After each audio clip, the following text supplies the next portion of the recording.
Hello, listeners. Welcome to the first episode of 2024 of the Strength and Recovery podcast, sponsored by Recovery Centers of America. I'm your host, Jay Rodenbush, Director of Alumni Engagement at RCA, and I'm sitting down today with Jane Termyna. She is our alumni coordinator from our Monroeville, Pennsylvania location. It's located right outside of Pittsburgh, a beautiful facility.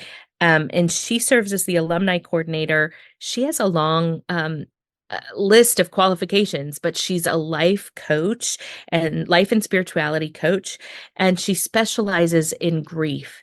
And I just thought, what better way to start our new season and to start 2024 with really talking about some of the deeper issues that people experience that kind of couple or go along with substance use disorder. And often we find that grief and substance use go hand in hand, and not dealing with the grief or not knowing how to handle grief, not knowing how to grieve. Can I say that, Jane? Is that Yeah, absolutely. is is problematic for a lot of people.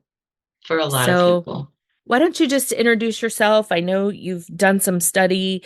Of the Columbia University has a series on complicated grief treatment. So you're really experienced in this area. And, when I visited Monroeville and sat in on your groups, especially the grief group, and I found it fascinating in how you present um, the different aspects of grief have been so helpful for our patients. So thank you very much. And we're just really excited to hear from you today. Oh, you're welcome. I'm happy to be here. It's good information, and I think that in our Western culture, specifically in America, grief and loss are not part of the daily conversation. There's a lot of places in the world where loss is part of life and they really incorporate it. I think that a really great example of that is the Mexican culture. They have the Day of the Dead, where people come together to try to connect with and stay connected to their loved ones who have died before them. So that is a celebration of let's present our loved ones who we are remembering very fondly today with their favorite flowers and their favorite food, and let's sing and dance and try to incorporate them back into our lives. It's a really wonderful tradition that other cultures do, but in America, a lot of people don't even want to broach the subject that they are going to die or things around them are going to die, whether it's pets or trees or people. There's grief around all kinds of things.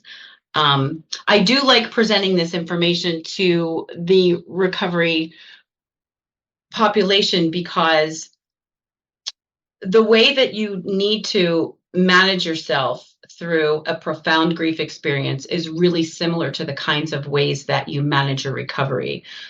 The changes of people, places, and things, and the grieving, the loss of their substance. That's a real thing, because the substance, whether it's alcohol or drugs or food or gambling, becomes part of your life. And there's a really specific relationship that people have with their substance. So that breakup, grieving a breakup is a real thing. We try to correlate all that stuff together so that people know that's a natural process.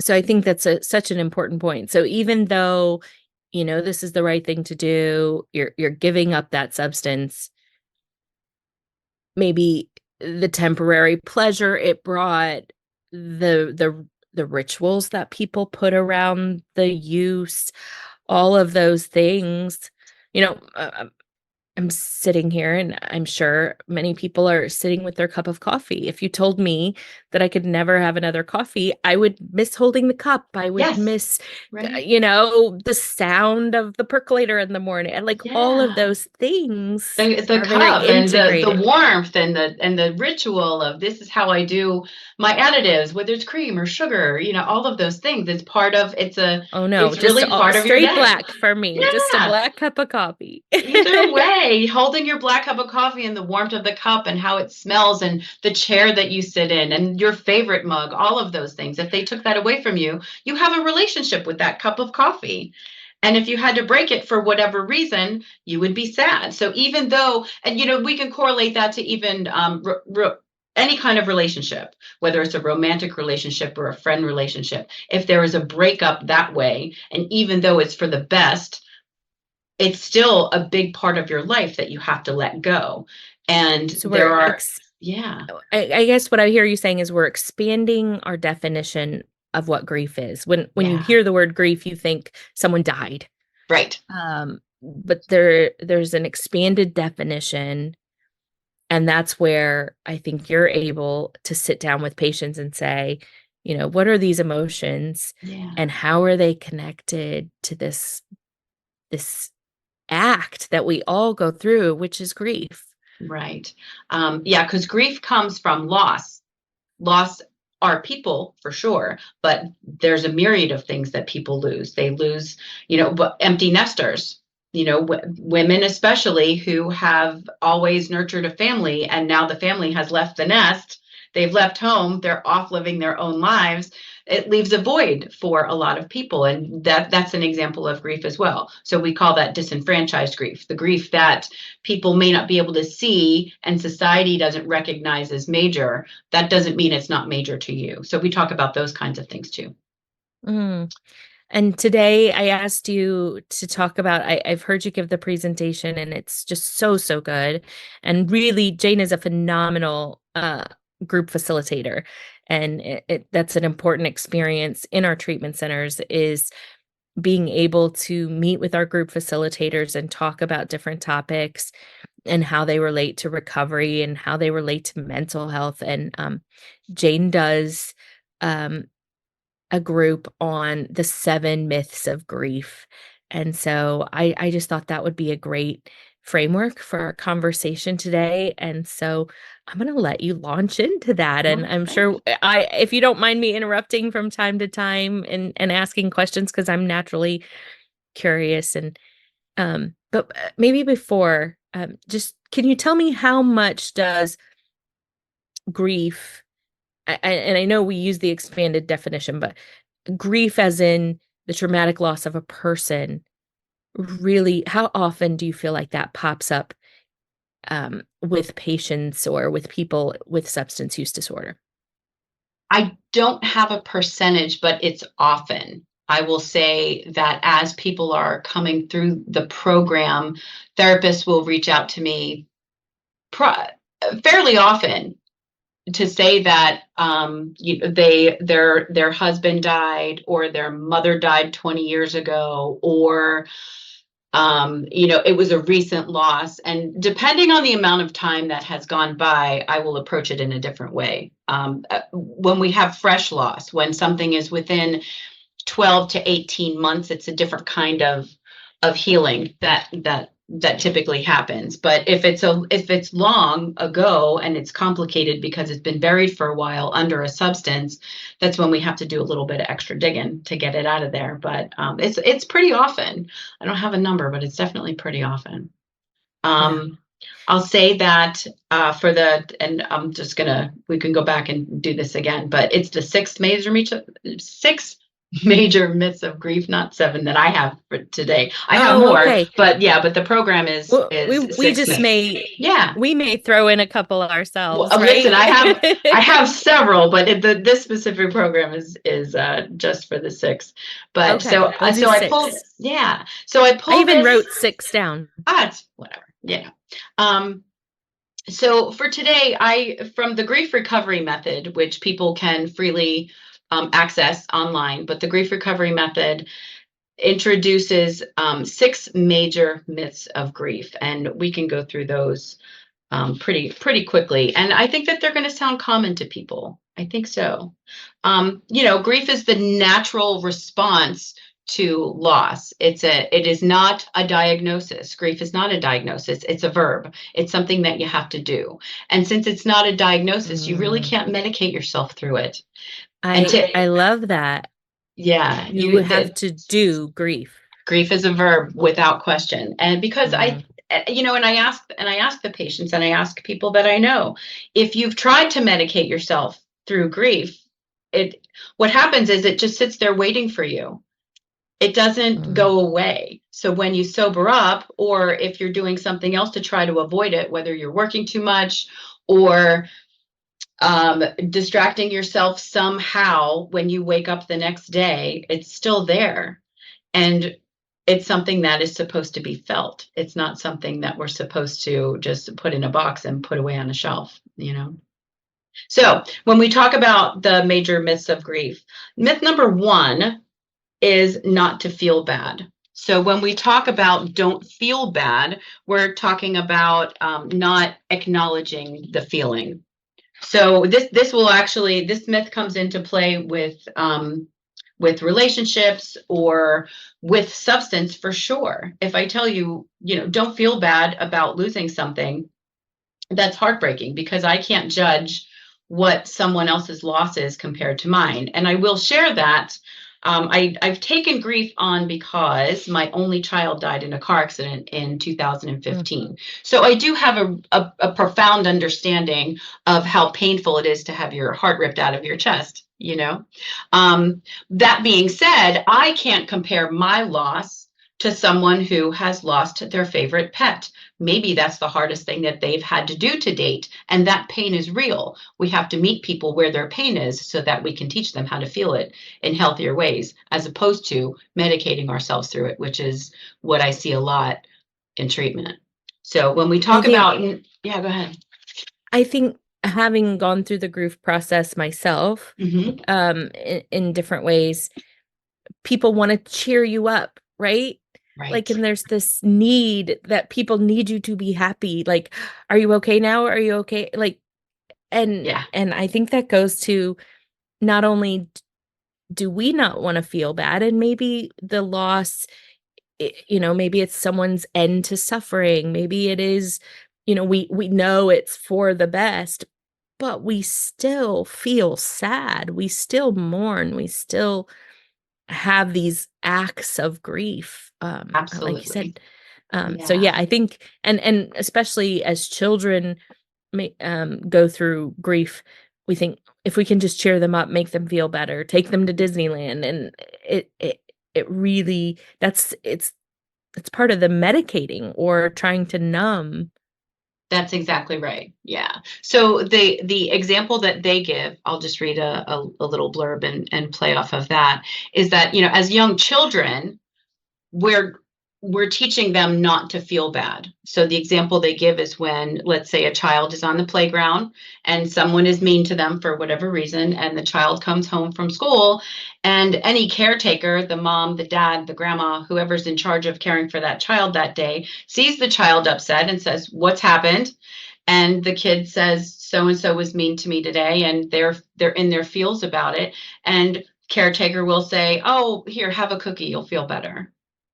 So we're trying to mask it with sugar as children are small, and we're not giving them a chance to run through the entire emotion to its completion. It's cut off by the cookie.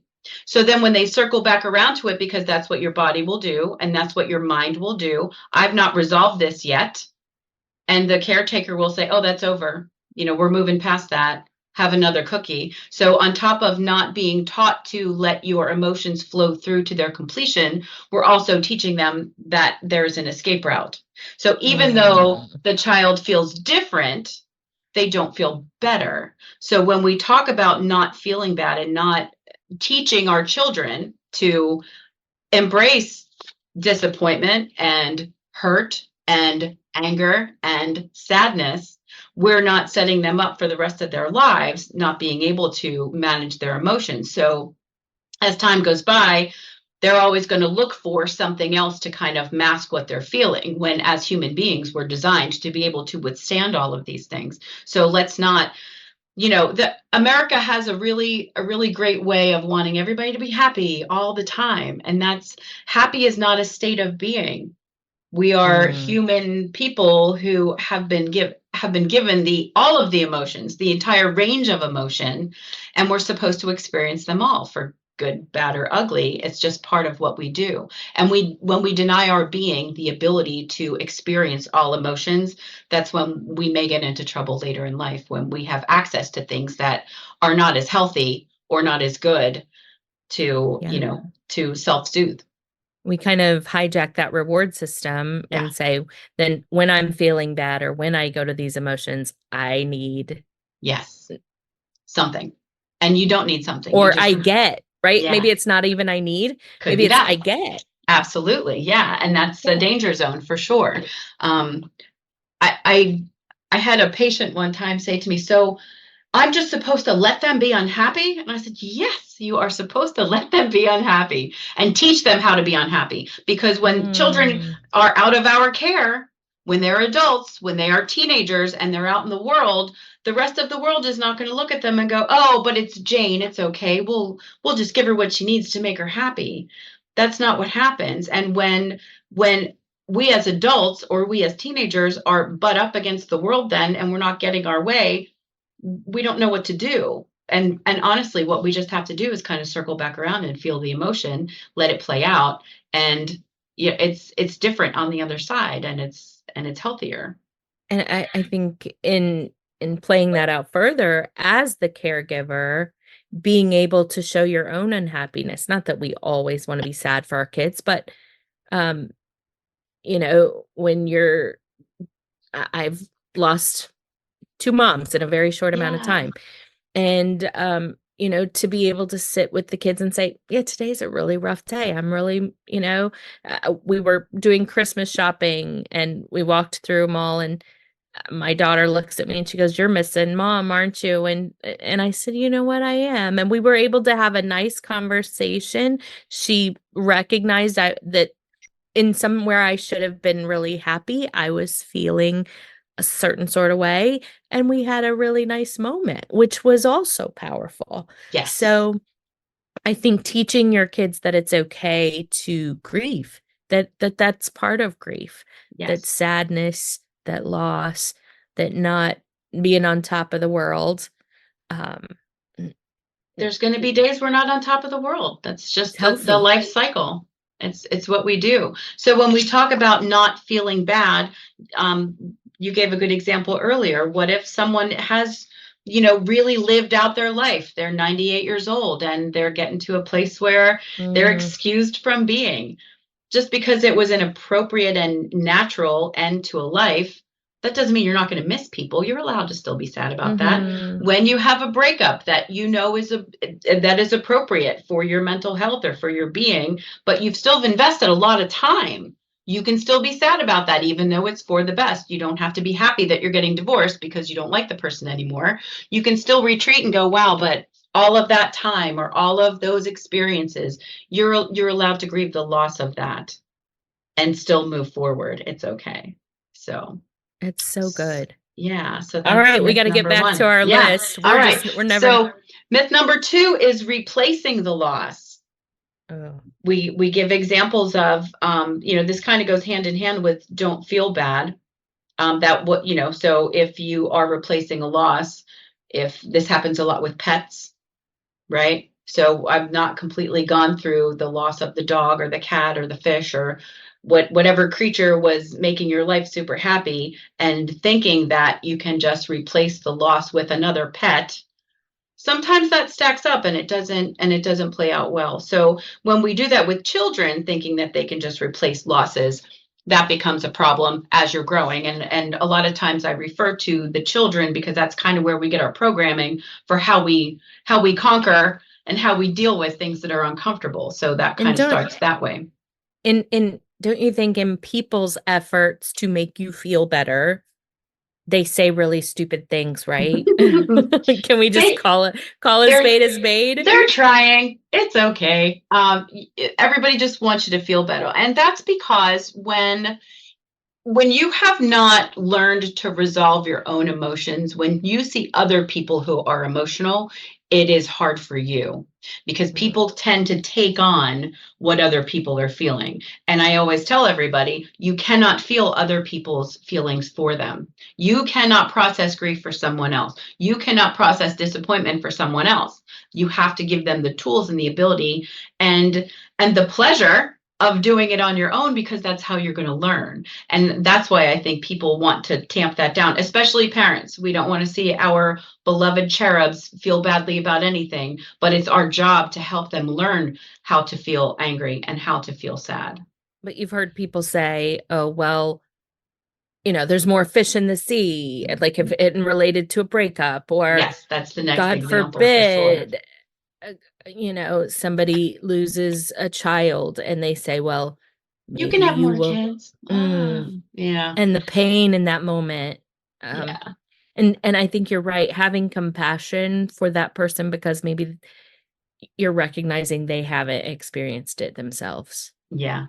Or they've experienced it and they've not been able to process it in a Yeah. good way. So Bigger. it's making them feel it again. And so feelings are feelings. They're not thinking. You cannot think your way out of grief and reason it. So when Oh, we yeah. so when we talk about replacing losses, that really comes in with relationships. As you mentioned, there's more fish in the sea. I'll just get another boyfriend. I miss this person, so I'm going to replace him with somebody else because I think I need somebody around. And what happens is, especially in relationships, when we replace losses with relationships and we have not gone through the entirety of the emotion that is involved with a breakup loss, we are compounding all of the things that we experienced. So that means that when we take on another relationship and we've not resolved the emotion that was with the first one, we're bringing the emotion of the first one that has not been rectified into the next relationship. The example that I give a lot in groups is, have you been on the receiving end of someone who is bringing the ghost of a past relationship into the relationship that you are in? Are you looking for the behaviors of the other person in this one? And that is actually going to cancel out your ability to be open and vulnerable with the person you are currently with. 50% of marriages end in divorce, probably because they have not resolved prior relationships, because most people do not marry their first love. Mm-hmm. So if you've not gone through all of your feels about a breakup, then you're bringing all of that baggage into the next relationship. And if 50% of those marriages end in divorce, and then we replace that loss and get married again, 75% of relationships don't work out that way either, because now you have two layers of baggage that you've not dealt with. So replacing the loss can really be a problem. It just compounds all of the negative feelings or all of the difficult feelings. I don't want to say they're negative, because they're there to help you. All of our feelings are there to help us. They may be uncomfortable, but they're not negative. They're there for a really specific reason, to help us figure out who we are, how we feel about the world, where we need to apply our boundaries moving forward. There's a lot of really great information in heartache, for sure. And don't you think, having that expanded definition of grief and doing this work, relate that back again to recovery process when someone doesn't do the work, and relationships and unhealthy relationships can be a real trigger, and a real part of active addiction. Yeah, and it actually plays a big part in relapse, for sure, and slip ups, because if you are not accustomed to feeling the pain of emotional loss and emotional hurt, that's when we get into trouble. And if it's buried, your body remembers, and your body's going to find a way to bring it up for you. And if you are not familiar with what it feels like, you're going to look to medicate yourself, whether it's with alcohol or drugs or food. So replacing the loss and not feeling bad kind of go hand in hand with this, because when we start feeling bad because of a breakup or because of whatever, we try to either get something else to replace it or tamp it down because we're not supposed to feel bad. Those things go hand in hand, and especially in recovery, because if you've not learned how to feel uncomfortable with the emotion that arises, that is there to teach you something about the world and yourself, you try to medicate yourself through it. And we hear a lot the phrase becoming comfortable with being uncomfortable. Yes. Yeah. And this is exactly what we're talking about. Sometimes putting yourself allowing yourself to be in uncomfortable circumstances. Like, Mhm. I know often people want to get involved or want to come tell their story, and they're like, I'm so uncomfortable with public speaking, but I'm trying to allow myself to become comfortable with those things that are uncomfortable. So, And sometimes it's just having a good conversation with somebody that you yeah. trust, someone that has earned your vulnerability. When you have these conversations, whatever that thing is that's driving you crazy inside, once you say it out loud and give it a name or speak of it, it loses its power over you. So that's why the meetings are so important. And that brings us to myth number 3 is grieving alone. Mm, We're not to grieve alone. We are a communal, tribal being, and we're supposed to do everything together. This is really one that does hit home with the recovery community because this is very similar. When people start to isolate, that's when we get into trouble. We get a little heady. We get too much into our thoughts when we don't have anyone to speak to because either we don't feel like they're going to understand, or it's unrelatable, or it's embarrassing. I've had people say, my mom died 20 years ago. I should be over this by now. And that's mm, not how it works, right? I will say to the groups, my son died in 2015. When is the appropriate time for me to be over it? And mm, everybody says, you'll never get over it. And I said, that's exactly right. And neither will you. What we try to do is learn how to manage how we feel about it and how to incorporate our losses into our story because they're really important. Our losses are how we become who we are. Our losses are what we represent of the person that has gone. So we are the legacy, whether they are our contemporaries, whether they are our parents, whether they are our children. How we grieve is our legacy for that person.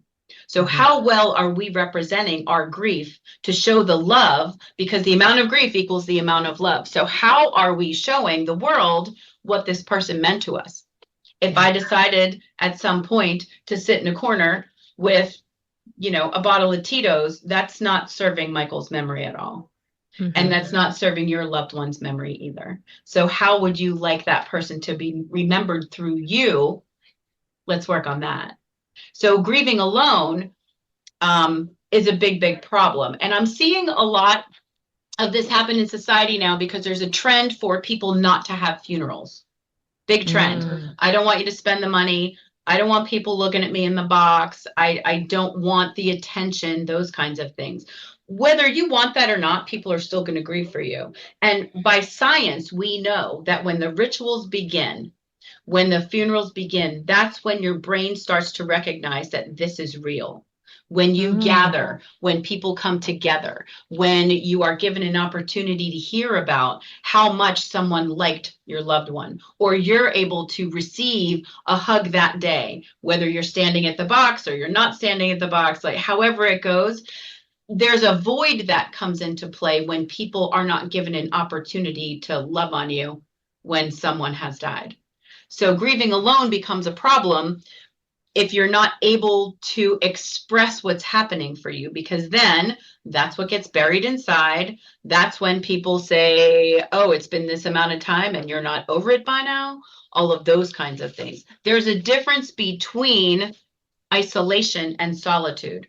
I personally am a big fan of solitude. I love my alone time. That's when I can reflect. That's when I can rest. That's when I can participate in self care. Isolation is when you're choosing to stay out of society because you don't want to talk about it, because you're going to self medicate, because you're going to ruminate in how awful you feel. That's I isolation. love that distinction between isolation and solitude. I think that is a really important point because I too, I was the youngest child by a long shot. Like I grew up with a lot of alone time, right? And I kind of crave that as part of my, and thankfully my family's used to that. My husband was an only child, so he has his own sense of solitude, but not allowing that to come into isolation and removing yourself from society and all of the things and social Yes, obligations. right. as a Right. means of, it's one thing we talked in other episodes about it's okay to say no. It's okay to, and for that to be enough, you don't have to say yes to every social engagement. It's okay to have Right. boundaries. But when you find yourself avoiding, Right. you at least need to Yes. ask why. Yeah. And that's why meetings are so important. That's why we tell people to stay connection. The opposite of addiction is connection. This is a really great opportunity for you to learn that it is okay to speak up, to say how you feel, and this is how it applies to recovery. Get to the rooms, get to the meetings, get online, just listen. A lot of Mhm. times, if you're just listening, you're going to hear something similar to what you're going through or have gone through, and you won't feel alone. So these are the things that we have to really you know, even though it's painful to say things out loud, a lot of times I will say that it gets stuck in my throat and it comes out my eyes. Sometimes I can freely Oh, speak yeah. of Michael, but for me, sometimes it gets stuck in my throat and it comes out my eyes. And I think that everybody relates to that because there's all kinds of times when you're speaking of something and all of a sudden it gets stuck and and you can feel it And coming. Yeah. in that early grief period, I think that's what kind of people are afraid of. Am I Yeah. going to be able to keep my emotions in check? And knowing, you know, you don't have to. That's Right. not a part of Exactly. it. Right. So, Yeah. okay, So what's number yeah. 4, So Jane? number 4 is my favorite one. The time heals all wounds. If time healed all wounds, we would all be fine, wouldn't we? But that's not how it works. It's the Ugh. work you do in the time. So when I am in a situation where I am comforting or aware of someone who has had a big loss, I never say, give it some time.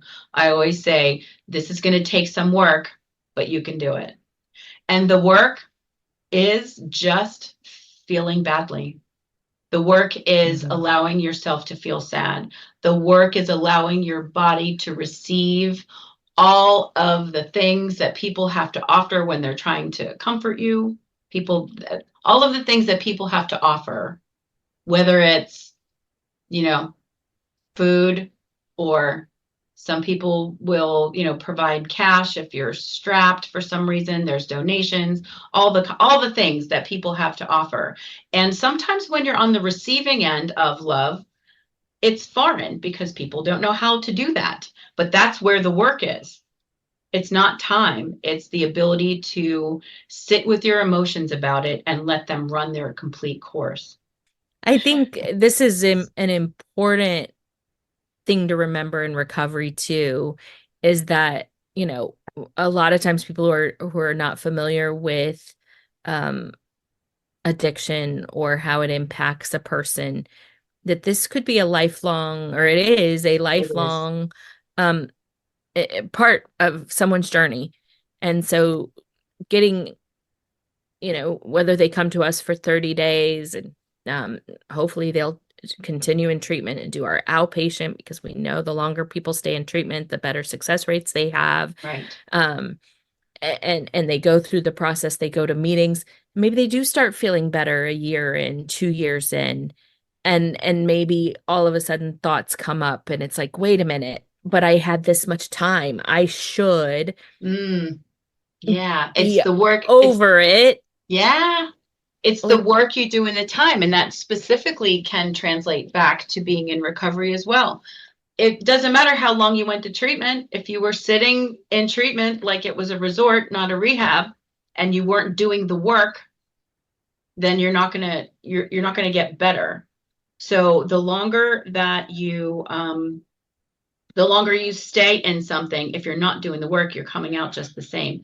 And it happens a lot, I think, as you go through life, if you're not doing that. So let me go back.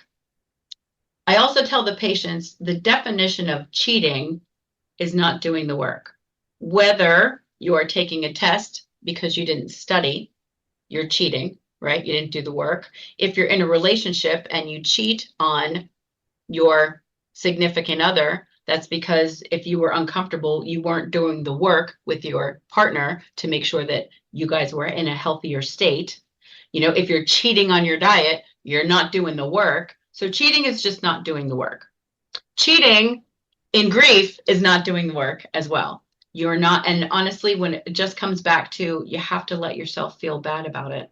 And that's normal and natural and honoring and all of the things that we need to do. There's still some cultures, I think, that will wear the black armband when someone is in mourning. I kind of wish that we would do that again, because it would be nice to not just look at someone with maybe not the happiest look on their face and go, hey, why aren't you smiling? Because that's sometimes offensive to people. Maybe they're going through something that's really, really awful. And it would be nice if we had some kind of signal. I remember when Michael died, I remember going to the store thinking, can people tell by looking at me that I am not in a good way right now? But there was no way for people to know. And I think it would be kind if you had some kind of signification where people would just kind of back off because you were working on something. Like, that would be really great, But so when we talk about time healing all wounds, just know that that is not a thing. It's the work you do in the time, and the work you do is allowing yourself to feel the pain. Bottom line. Yeah. So good. All right, we're on number 5. Okay, so number 5 is being strong for others. That we can get into a lot of trouble with that. There is a reflex that kind of kicks in when we have to tend to the events surrounding a death specifically. We have to get with the funeral home. We have to maybe pick readings for a ceremony. We have to arrange for a luncheon if you don't have help with that. There are tasks that need to be done around ceremony and around ritual. And people will say, wow, she looks like she's doing really well up there. She's not curled up in a ball and crying. There's a mechanism that comes up that allows you to get through the days. What happens sometimes is people don't circle back around to the pain. So after events are over, after people stop sending chicken to your house, after everybody's gone home and you're on your own a couple weeks later, that's when the work starts. And just because all of those things are over and you performed them well, that doesn't stop the pain from coming, right? So, my mom just died in October. So I'm still floating around through all of those things, and I'm really adhering to what I need to do to self-soothe, to put myself in a place where I'm able to acknowledge my mom's passing in a healthy way without having to power through because, well, that was 3 months ago, so I should be fine by now. That's not how it works, right? We talked about that. Or, maybe other people are having their outward grief expression. And so in those moments, you're the strong one. And, right. Well, I need to be strong for my kids, or I need to be strong, and I think this happens to the loved ones when, it can happen. Let's say when you have someone in treatment, maybe the spouse is like, well, this affected the whole family. I've got to be strong. And they have grief, there's loss, there's about the relationship, how this person is responding to substance, there's emotion there, but they're never dealing with it,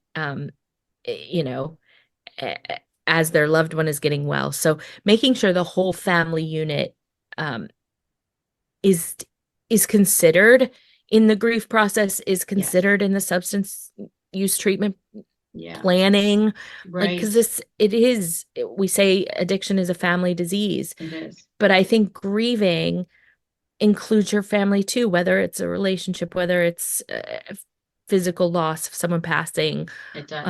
And that's what's great about RCA, is that we do have so many things that are available for families. Mm-hmm. We have virtual groups that talk about all of these things that circle around with grief with families as well. It's really important for everyone to realize that grief on every level affects the entire family. Mm-hmm. And everyone lots of times. So, the people who rally around you, when you get past the being strong during events, there are people, your network of whoever your people are, right? And you know who your people are, the people who allow you to emote, the people who will just listen to you. Um, I know that, after I give this example too, when Michael died, I had really specific people that I could reach out to when I was having hard days about it. People who loved me dearly were unable to do that because it was too emotional for them. I couldn't reach out to my mom. My mom was unable to hold that space for me. And that was fine because she had her own grief over Michael's death. That had nothing to do with me. I have to let people do their own thing about it. But I did have a network of people that I could go to. And that's good. So I had to be strong for my mom because I knew that she would be heartbroken knowing how hard it was for me. So I kind of kept her out of that because it wasn't good for her. But I did have So people. good. You had to find Yeah. people that was good. That didn't mean that she didn't love me. That just meant that it was hard for her. And I had to let her do her grief process over how badly she felt for me as a daughter, plus loss of first grandchild. Like that was hard work for everybody. And I had to be respectful of that. That's why being strong for others had to become off the table, and I had to find my tribe that was going to help me with that. And that's important to make sure that you are acknowledging all that stuff. And knowing that the recovery community serves a very important Yes. role in being able to talk about triggers, being able to talk about cravings, in a way that doesn't take your family back to the crisis moment, right? Right. When you talk to patients and they say, well, if I tell my mom I'm having a craving, she's gonna, you know, but Right. other people who've gone through that, who understand it, you can you can feel free to say, okay, I'm having this, and they don't go back right back to the crisis. They can say, okay, let me help you strategize through that. So Right. the And that's how it power all. of community.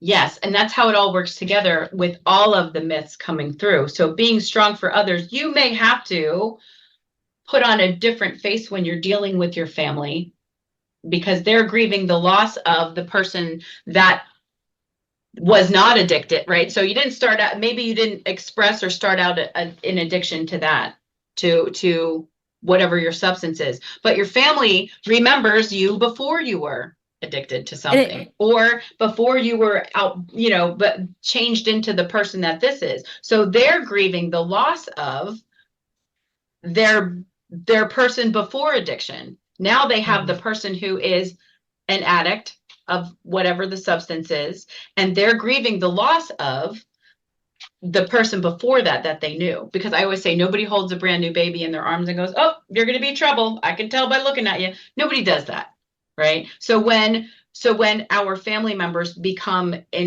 ingrained in something that's really unhealthy, the family grieves the fact that they're not going to have that person who is not an addict again. So being strong. So when I say being strong for others through this, when you are the person who is trying to get to meetings, you can kind of put on a a healthier face for your family, but you can't stay there. That's why the meetings are important, so that you do have your tribe of people that you can express to, so that you don't get stuck in the being strong for others while you're grieving the loss of yeah. your addiction or the loss of your substance. When you're grieving the loss of your substance, you still have to have an outlet to be able to express how And you're I feeling think about it. it doesn't mean that you're not truthful with your family and say, Right, today's a hard day, right, but you can learn, and the recovery community helps you learn, what can I say, that lets them know today's a hard day, I need a meeting. And then you can give the details to someone who's equipped to handle that, right? right. And not everyone's a therapist. Your mom's not a therapist. Right. They're not your sponsor. And so learning what roles people can play in your lives and what's healthy for them. And often, um, we put a lot of expectations on the spousal relationship to be all things to one person, and learning, and even with grief, like, man, I should be able to just unload. That's an awful weight to put on one person. And Yeah. so, yeah, you don't have to be strong for others, but learning to be honest, but also finding people who can meet different needs for you to be able to express things you need to express. And I think that people who are in recovery, if you've been in recovery for a minute or 10 years, when someone asks you how you're doing and you just say, I'm fine is a misnomer. I'm fine doesn't count. I'm fine is being strong for others. Know your audience, where if someone says, how are you doing? It's like, I'm struggling today. That's okay. That actually shows more strength. Crying during sad events shows strength. There are some times in group where I will have that stuck in my throat and come out my eyes for a little bit. I know how to self-soothe and pull myself out of it. But anytime I ask the communities, did that make you upset? Or did that make you think that I was weak because I was crying in front of people? They were like, absolutely not. That showed us how strong you are. And I wish that people in general would embrace that your display of emotion and your ability to flow through all of the things that life have to offer are what your strength is built on. And I hope that people get that message when they're coming through the program, for sure. Okay, so, number 6. Yeah. Number 6, keeping busy. This is another way to avoid feeling stuff. And people sometimes, being busy will help for a minute if you're trying to jump in and out of your new life. So once you get to the point where you really have to feel what it's like to have an existence without that person or that pet or that substance, it's going to be foreign. It's going to be uncomfortable until you learn how to feel what the world is like without that person with you. Busy is jumping in and out. I'm going to go to the store, I'm going to come back. I'm going to go to work, I'm going to come back. But when you are performing these acts, when you're not busy, or you're not trying to, spend all of your time doing something, when you come out of that and then you sit down and you're like, oh, still sad, still feeling the loss, I should do something so this goes away. It doesn't. It's the same thing as trying to medicate. So I really correlate the keeping busy with using a substance, with self-medicating. And how does that relate? In recovery, they will often say, 90 meetings in 90 days, you need to find community, get of service. So a lot of the strategies are keeping yourself busy and occupied. How would you say, what's the balance, I guess, between not just filling your calendar, but also not, because isolation is so much a part of addiction. So how would you relate that? If you're staying too busy, if you're not giving yourself an opportunity to feel what it's like to be sober, because sober is going to be uncomfortable for a lot of people for a long time. And if you keep busying yourself, if you work yourself to exhaustion every day so that you don't have to acknowledge anything, that's when we get into trouble. So you're doing 90 meetings in 90 days. You are, you're keeping yourself involved in meetings. You're doing everything you can to occupy all of your time. That is not sustainable for your whole life. You have to learn what it feels like to have a missing person, to have missing substance, to learn how to self-soothe, because it's unattainable. You can't just stay busy all the time. You can't work yourself into the ground, because then you're just going to wear your body out anyway. And those feelings of loss are still going to be there if you don't acknowledge them. So when you get to the end of the day, and if you have not worked yourself into exhaustion where you're sleeping, you still have to kind of sit back and go, okay, this is what sober feels like.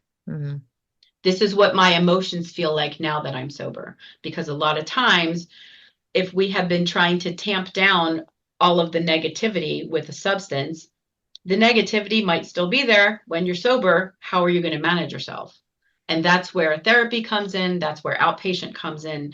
That's where having a community comes in, where you have people around you who understand and can hold space for you while you're having a conversation, and can hold space from you when you are sad or when you're angry. And let's work together on trying to figure out what's the best way for me to move forward, where I don't have to work myself to exhaustion. So when we talk about keeping busy, we're talking about working ourselves to exhaustion, which is what we don't want to do. I think that's good. And I think you raised a super important point about this is where outpatient comes in handy. This is where, you know, just going to 7 days and getting the substance out of your system isn't enough. We have to deal with all the stuff and all the baggage we've got. And so having the tools of having a regular therapist with outpatient programming for a while gives the brain time to heal and time to learn and try to process.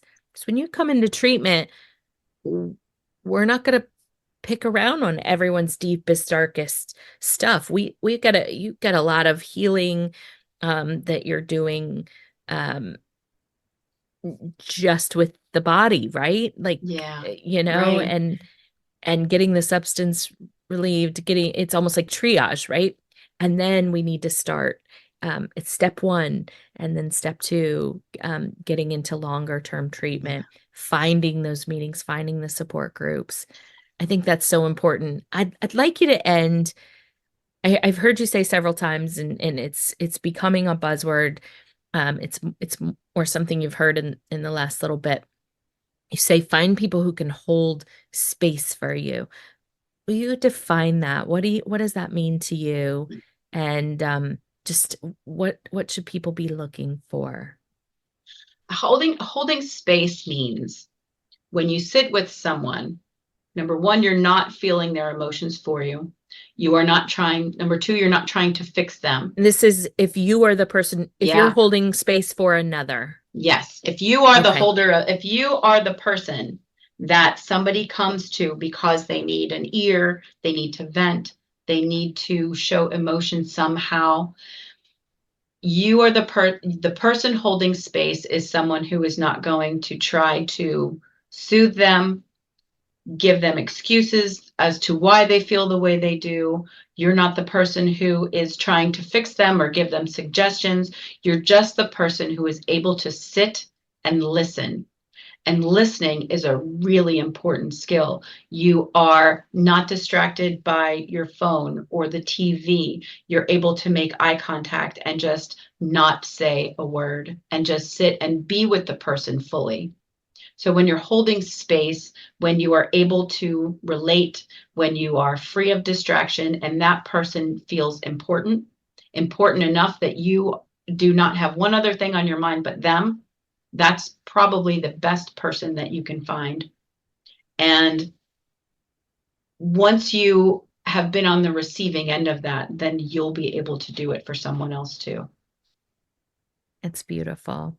Jane, thank you so much just for your work and for joining us today. This has been enlightening, and I really believe it's going to help a lot of people just to be able to put some thoughts about around, you know, those myths that come with the grieving process. And I go back to what you said in the beginning.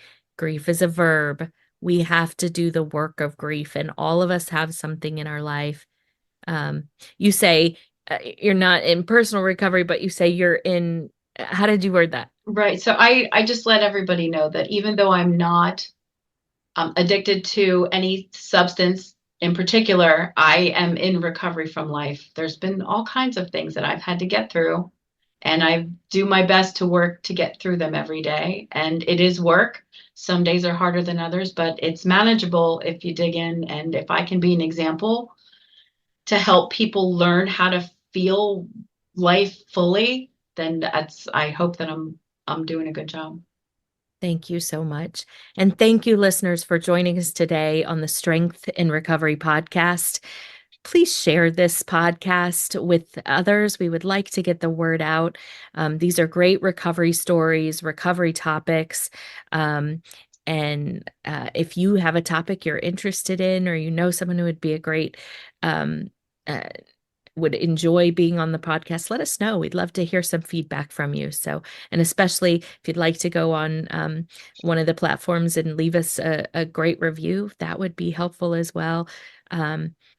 Strengthinrecovery.com. And if you or someone you know needs help, please reach out.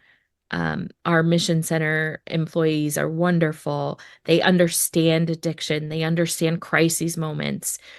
and can help you through. We have interventionists who will talk to your loved one, who can help give you some strategies. So please call 1-833-RCA-alum and let us see how we can partner with you to help your loved ones or yourself find long-term recovery. Have a great day.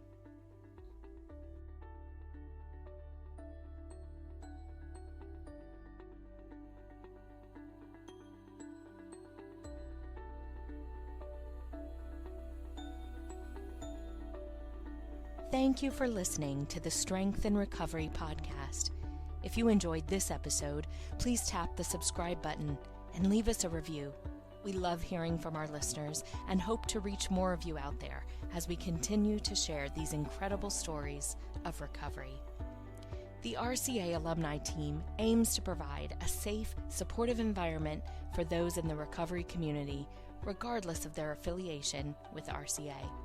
We host a full calendar of virtual and in-person meetings 7 days a week, 365 days a year, as well as free sober events every month. To learn more about what we do, find us at rcaalumni.com. Remember, if you or a loved one is struggling with addiction, pick up the phone and dial 1-833-RCA-ALUM. Help is available 24/7. Listen to another episode now or join us next time for the Strength and Recovery podcast.